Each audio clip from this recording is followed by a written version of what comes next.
Greetings, everyone. Welcome back to Memento Mori Stories. I'm your host, Ella Favela, and today we'll be exploring the dark and fascinating side of human history through the lens of fine art. If you love true crime, horror, history, and creativity, you're definitely in the right place. Before we dive into today's story, a quick reminder, if you're new here, make sure you subscribe and hit the bell icon so you don't miss any of my future videos. To my wonderful subscribers, your support means the world to me. I read all of your comments and you inspire me every day. I'd also like to remind you to join me over on my social media accounts. Links are up on the screen and in the description box below. I post all kinds of extra content, do giveaways and contests all the time. For example, right now, I'm running a giveaway on Instagram where the 100th follower will get a free painting shipped anywhere in the world with no strings attached. We're getting pretty close. As of 8 p.m. on January 5th, 2024, there are only 6 followers to go, so definitely hop on that. I am usually the most active on my Instagram story, but I do exist everywhere else, so go ahead and join us and don't forget to say hi. Before we tackle today's story, I must offer a brief heads up. It covers sensitive and graphic topics that may not be suitable for everyone. This story dives into themes of abuse and violence, and it may be distressing for some of my viewers. If you're currently dealing with these issues or you have a history of trauma, please take care of yourself first. You can choose to skip this video, watch it with someone you trust, or seek professional support if needed. We've provided resources and links for you in the description below. I share these stories not to sensationalize the darker aspects of human nature, but to shed light on them and to learn from them. Discussing these matters can help break the silence and the stigma surrounding them, empowering ourselves and those around us to heal and to grow. By creating art inspired by these stories, we can transform pain into beauty and darkness into light. Consider yourself warned and proceed with caution. It's time to grab our paintbrushes, pour a cup of coffee, and dive into the shadows.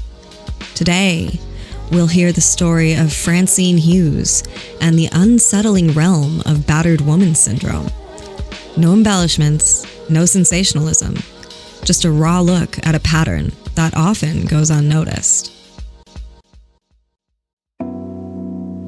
Battered woman syndrome isn't just about physical abuse. It's a complex web of emotional and psychological torment which traps its victims. The cycle of violence, the constant fear, it's a silent struggle that endures for years, shaping lives in ways you can't imagine. Battered woman syndrome is considered a type of post-traumatic stress disorder. Psychologist Lenore Walker coined the term in her groundbreaking 1979 book, The Battered Woman. Battered woman syndrome is the psychological effects of living with intimate partner violence, she says. She notes that battered woman syndrome is not a mental illness, rather the result of what happens when you live day in and day out with trauma. However, PTSD, which people with battered women syndrome often also have, is considered to be a mental illness. The physical, sexual, and psychological abuse happens in cycles, Walker says. The tension builds, and there's an outburst of violence, followed by an abuser apologizing and promising to do better, and then the cycle starts all over again. Battered woman syndrome also involves coercive control, in which the partner needs to know where she is at all times, cuts her off from friends and family, and retains financial control so she doesn't have the money to leave. Partners may not only threaten to unalive the woman and her children, other relatives, or pets if she leaves, but also threaten to unalive themselves. It cuts across every demographic group, and the most common risk factor is simply being a woman, Walker says. And before you dismiss this as something that happens to others, let me share some eye-opening statistics. Battered woman syndrome doesn't discriminate. It seeps into every corner of society, affecting people from all walks of life. Every year, more than 10 million people are physically abused by an intimate partner, according to the National Coalition Against Domestic Violence. 1 in 3 women report at least one serious instance of intimate partner abuse in their lifetimes. Domestic violence in the United States causes almost 100,000 days of hospitalization, 30,000 emergency room visits, and 40,000 trips to the doctor every year. 50% of all homeless women and their children are fleeing domestic violence. And in the United States, male partners beat almost 4 million women every year. But let's make this about more than just numbers and theories. It's really about the survivors. Brave souls who find the strength to break free, to share their stories, and to help others understand the reality of battered woman syndrome. Their stories are the driving force behind today's conversation. It's not just about awareness. It's about empathy, understanding, and breaking the cycle of silence. Now, let's delve deeper into the intricate details of Francine Moran Hughes' life, a narrative that unfolds as a chilling testimony to the devastating effects of domestic abuse.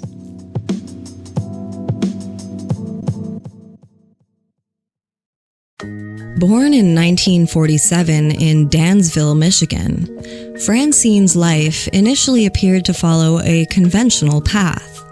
Her marriage to James Hughes, however, would soon reveal the harrowing reality that existed beneath the facade of normalcy.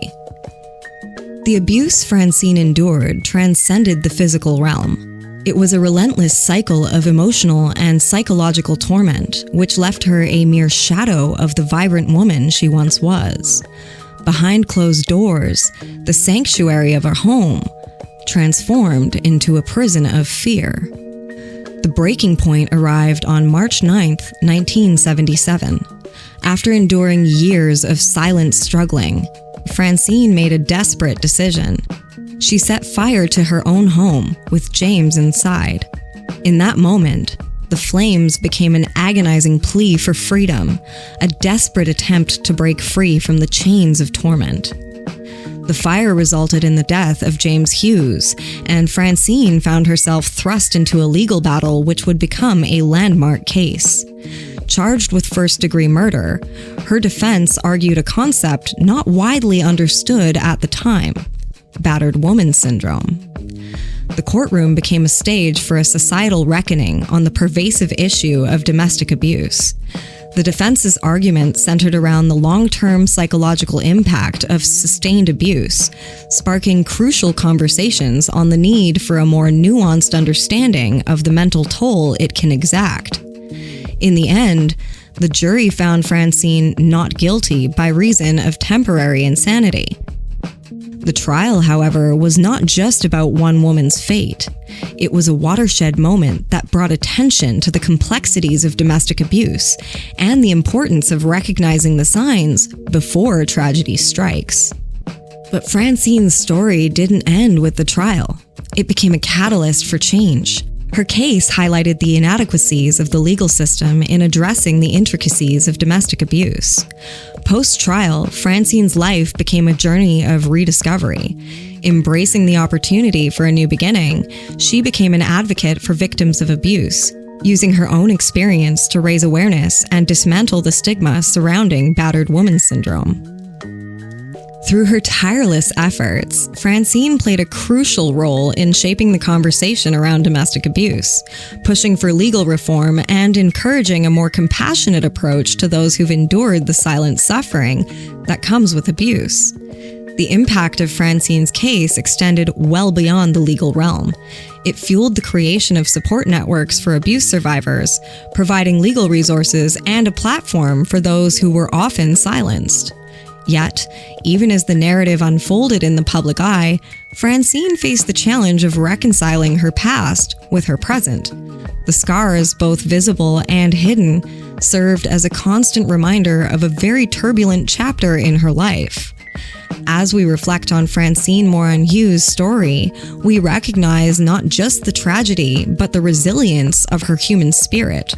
Her journey from a victim silenced by abuse to an advocate empowering others is a testament to the transformative power of speaking up. In revisiting Francine's life, we confront uncomfortable truths about the insidious nature of abuse and the pressing need for a society that listens, understands, and supports those who've suffered for far too long. Francine Hughes, a name which echoes in the corridors of a life marked by shadows. To truly understand her impact, we must first comprehend the woman behind the name. Francine wasn't just a statistic. She was a daughter, a friend, a woman with dreams and aspirations that, in the cruel hands of her abuser, were stifled. Her story unfolded in the seemingly ordinary landscape of suburban life, where pain often wears a familiar face. In her early years, Francine exuded a vibrant energy, a spirit eager to explore the world. Friends recall her laughter, her dreams of making a difference, and the warmth she brought to any room. She wasn't a victim. She was a person with a life that was lived well and fully. As we delve into the archives of her life, we see snapshots of a time when joy was more than just a fleeting emotion. She embraced life, surrounded by the love of family and the promise of a future untainted by the shadows that loomed. However, the insidious nature of abuse cares not for past joy. It crept into Francine's life slowly and stealthily, like a fog which distorts the clarity of reality. The vibrant woman, once full of life, found herself ensnared in a web of manipulation and fear. Friends began to notice the changes, the dimming of her light, the bruises concealed in makeup, the hesitance in her once bold gaze. The whispers of concern grew louder, but abuse often succeeds in isolating its victims, making them prisoners in their own suffering. The aftermath of Francine's trial marked the beginning of a new chapter in her life, one of resilience, advocacy, and the pursuit of societal change. As she stepped into her role as an advocate, Francine's story became intertwined with the broader narrative of combating domestic abuse. Post-trial, Francine tirelessly worked to dismantle the stigma surrounding battered woman syndrome. She shared her experiences openly, becoming a voice for those who were still trapped in the shadows of abuse.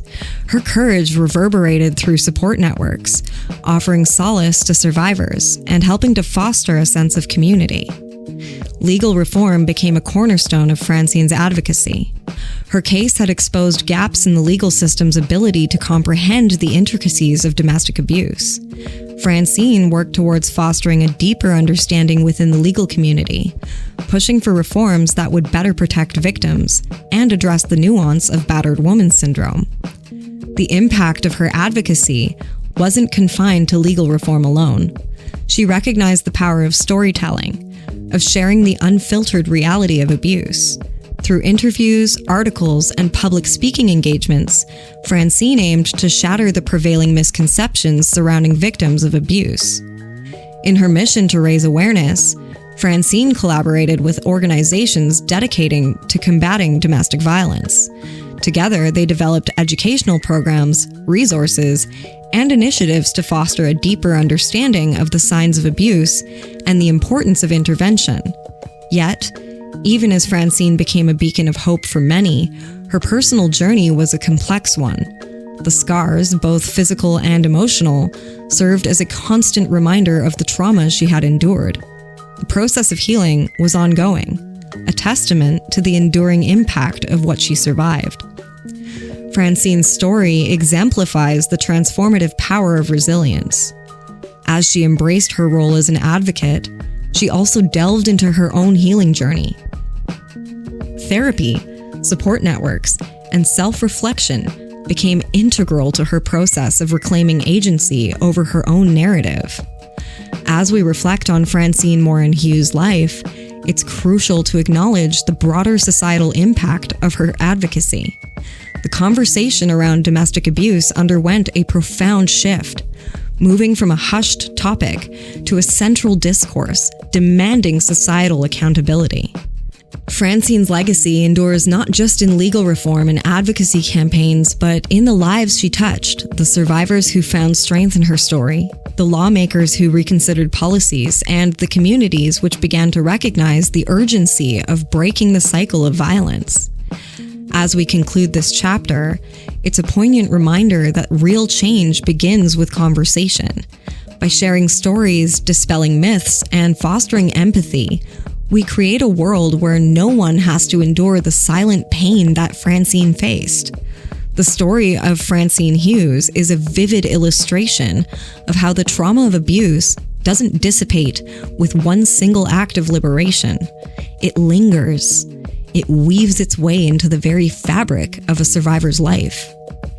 The physical scars, they heal, but the emotional wounds run deep.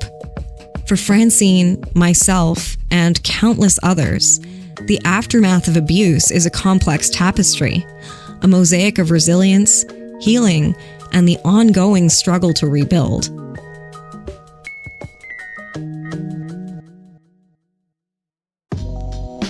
One of the enduring effects is the battle with self-worth. After enduring a relationship marred by abuse, victims often grapple with a distorted self-image. The process of reclaiming one's worth is a journey, not a destination. I still grapple with this. However, it's possible to reclaim your own value through continued acts of self-love, self-care, and a remarkable amount of patience. The journey towards healing involves dismantling the psychological prison constructed by your abuser. The gaslighting, manipulation, and erosion of your self-esteem leave survivors questioning their own reality. It's a process of rediscovering one's truth amidst the debris of deception. The specter of post-traumatic stress is an unwelcome companion on the journey of recovery. For survivors emerging from the shadows of abuse, the psychological aftermath manifests in the form of persistent nightmares, intrusive memories, and an ever-present hyper-arousal to potential threats. Navigating the world becomes a delicate dance, with seemingly innocuous triggers invoking intense memories of past trauma. The process of rebuilding isn't just about physical safety, but it involves creating a mental sanctuary, a space free from the haunting echoes of your past. The road to healing from post-traumatic stress is a multifaceted journey. Professional therapy, support networks, and self-care become essential tools in dismantling the chains which tether survivors to the traumatic events they've endured. The impact of battered woman syndrome extends far beyond the individual survivor. For those with children, it's a legacy which echoes through generations. Breaking the cycle becomes not just a personal triumph, but a generational one. The legacy of trauma extends its tendrils across generations, weaving a tapestry that shapes family dynamics and individual lives. For survivors of abuse, the generational impact is profound. Children raised in an environment tainted by violence and fear absorb not only the immediate effects, but carry the weight of that trauma into adulthood. Patterns of behavior, coping mechanisms, and communication styles become inheritances, unspoken legacies passed down unwillingly. Breaking this cycle requires a conscious effort to redefine what familial bonds mean, to cultivate resilience, and to provide the next generation with the tools needed to navigate relationships without the burdens of inherited trauma. Through awareness, education, and compassionate intervention, we can disrupt the cyclical nature of generational trauma. Navigating intimate relationships after escaping the shadows of abuse is a delicate journey. Trust, once shattered, becomes a fragile bridge to rebuild. Survivors often grapple with the challenge of forging connection while overcoming the scars left by past traumas. Relearning healthy communication, establishing boundaries, and embracing vulnerability become paramount. The scars may serve as a constant reminder, yet survivors find resilience in transforming relationships into spaces of safety and understanding. While the path is arduous, stories of survivors finding love, support, and understanding illuminate the possibility of post-abuse relationships flourishing into havens of mutual respect and compassion. The economic repercussions of escaping an abusive relationship reverberate long after physical liberation. Financial control, a common facet of domestic abuse, leaves survivors grappling with the aftermath, rebuilding careers, financial independence, and a sense of stability. Often forced into economic dependency, survivors face the daunting task of rebuilding their professional lives. Gaps in employment, damaged credit, and financial insecurity become hurdles on the path to reclaiming autonomy. Yet, amidst the challenges, survivors display remarkable resilience. Empowerment programs, financial literacy initiatives, and community support become crucial allies in the journey towards economic independence, proving that overcoming this fallout is a testament to the strength inherent in survivors. Supporting battered women is not just a call to action, it's an essential collective responsibility. The first step is creating a safe space for open dialogue, where survivors feel heard and believed. Dispelling myths surrounding domestic abuse and understanding its complexities is paramount. Educating ourselves about the signs of abuse enables us to recognize when someone might be in danger. Offering non-judgmental support, validation, and a listening ear can empower survivors to share their stories and speak up. Encouraging survivors to access professional help is also crucial. Providing information about local resources, shelters, and helplines ensures that they have access to the support they need, both immediately and in the long term. Advocacy plays a pivotal role. By raising awareness about domestic abuse, we contribute to breaking the silence that shrouds this issue. Participating in and supporting organizations dedicated to combating domestic violence amplifies our impact. Financial support for shelters and organizations that aid survivors is a tangible way to make a difference. These resources enable them to provide essential services such as counseling, legal aid, and access to safe housing. In our communities, fostering a culture of empathy and understanding is transformative. Establishing support networks, organizing workshops, and promoting healthy relationship education contribute to creating an environment where abuse is simply not tolerated. Supporting battered women is a multifaceted endeavor that requires awareness, empathy, and collective action. By standing together, we contribute to the creation of a world where survivors are not only heard but supported on their journey to healing and empowerment.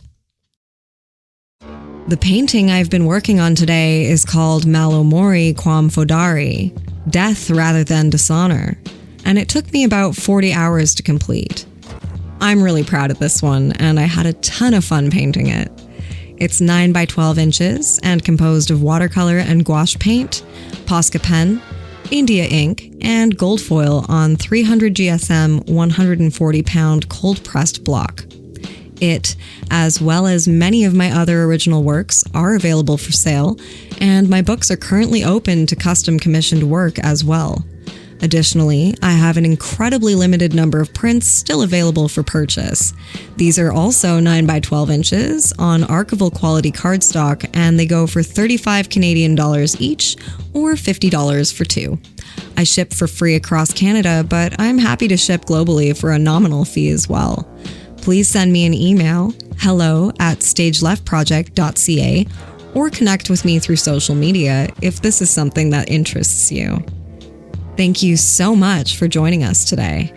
Francine's story demands not just our attention, but our collective commitment to change.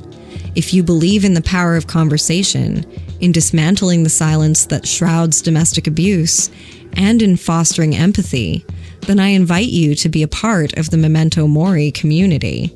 Subscribe to our channel to stay engaged with thought-provoking stories, discussions, and creative expressions. Together, we can be a force for awareness, understanding, and healing. Your subscription is not just a click. It's a pledge to be part of a movement that embraces the power of storytelling to bring about positive change. Remember, every voice matters, and yours can be a catalyst. Subscribe, share, and let's continue this journey together. Until next time, stay curious, stay compassionate, and never doubt the impact of your voice. Remember, one day you will die. But for now, live well. Ciao for now.